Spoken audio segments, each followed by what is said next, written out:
Alaska, the frigid northern extremity of America. Come April, the harsh winter begins to loosen its grip on the land. The seemingly endless nights grow shorter, day by day, and the frozen wilderness starts to thaw. In the heart of this majestic setting lies a small town not far from Fairbanks, whose weary inhabitants eagerly await the arrival of spring. Montgomery Memorial Hospital watches over the town like an old man, and in this remote hospital toil two doctors who are about to be swallowed by the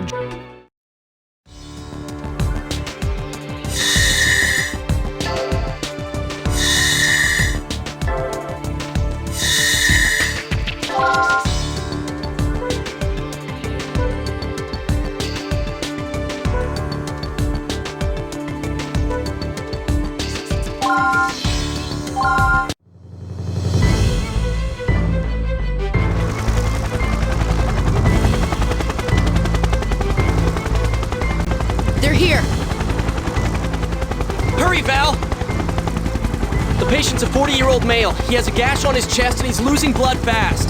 How was he injured? He ignored the tour guide's warning and picked a fight with a grizzly. His blood pressure's 70, his heart rate's 130, and he's lost consciousness. Got it. Can you hear me? We're going to take you into the hospital. My name is Valerie Blaylock. Don't worry. You've been badly injured, but it's not hopeless. In fact, you're quite lucky that there are 2 skilled doctors in a remote place. I've confirmed the patient's blood type and blood count, Dr. Vaughn. Do we have enough blood on hand? If not, then make arrangements. Have Eric make a quick trip to the blood center. Now what about the x-rays? It looks like he has 2 broken bones. We'll have to rebuild them. Nurse, have an ample supply of antibiotic gel ready. It's hard to believe, but situations like this don't seem to faze me anymore. And here I thought I was gonna be able to kick back and enjoy the northern lights every night. Oh, quit your Doctor, the patient's vitals are dropping. All right, let's get down to business. I have dinner reservations. Let's begin the conference. The patient has suffered a large laceration extending from his right shoulder to his chest. He also has a compound fracture in his right arm. The bone fragments seem to be aggravating the surrounding tissue. There are 2 objectives in this operation. The first is to stop the bleeding and suture the wound. The second is to retrieve the bone fragments, reform them, and set them in place. The blood won't be arriving for a while. We don't have time to wait. We have to begin the procedure immediately. I agree.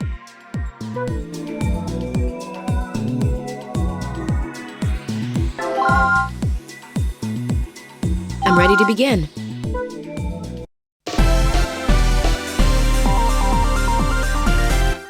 Okay, let's begin the operation. The patient's vitals are low. Please use the syringe to stabilize them.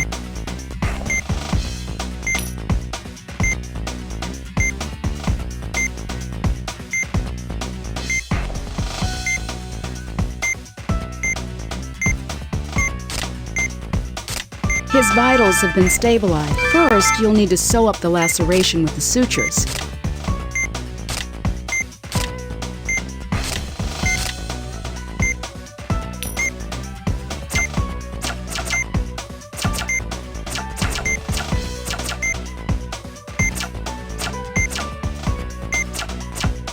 Begin suturing the remaining lacerations. So far, so good.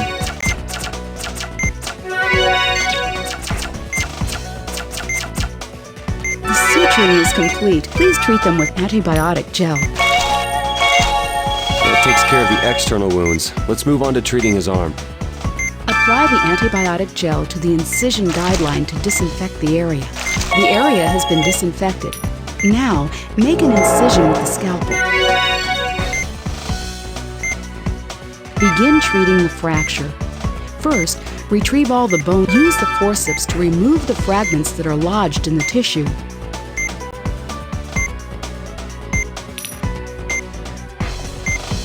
Pull the fragments out and place the fragments on the tray. The first fragment has been removed. Don't forget to treat the wound. The third fragment has been removed. Please treat the wound as well.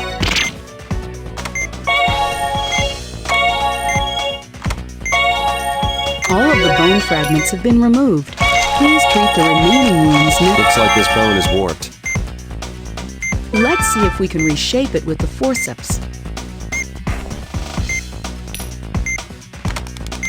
Now we need to reconnect the bone fragments. Twist your wrist to maneuver the fragment into the correct position.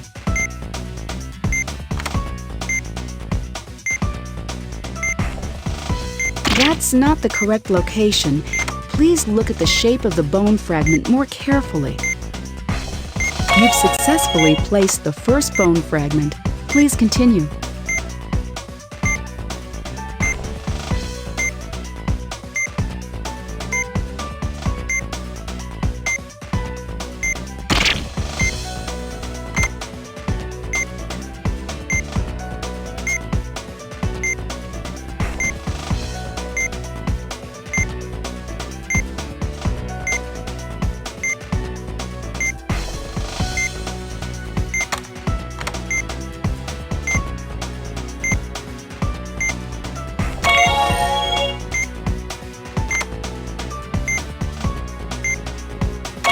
This is like a jigsaw puzzle.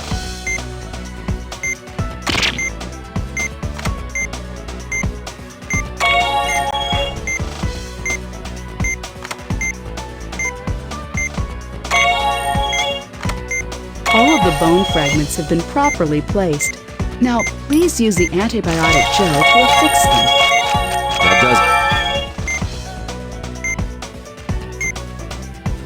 Now suture it in the same manner as the laceration. You need to suture it more carefully. Okay, we need to bandage the suture. Use the antibiotic gel to stop the bleeding before we bandage him up.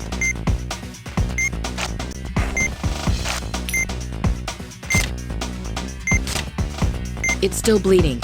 We need to stop it completely. The bleeding stopped. Hand me the bandage. Apply the bandage from one end of the sutured incision to the other. Good work, everyone.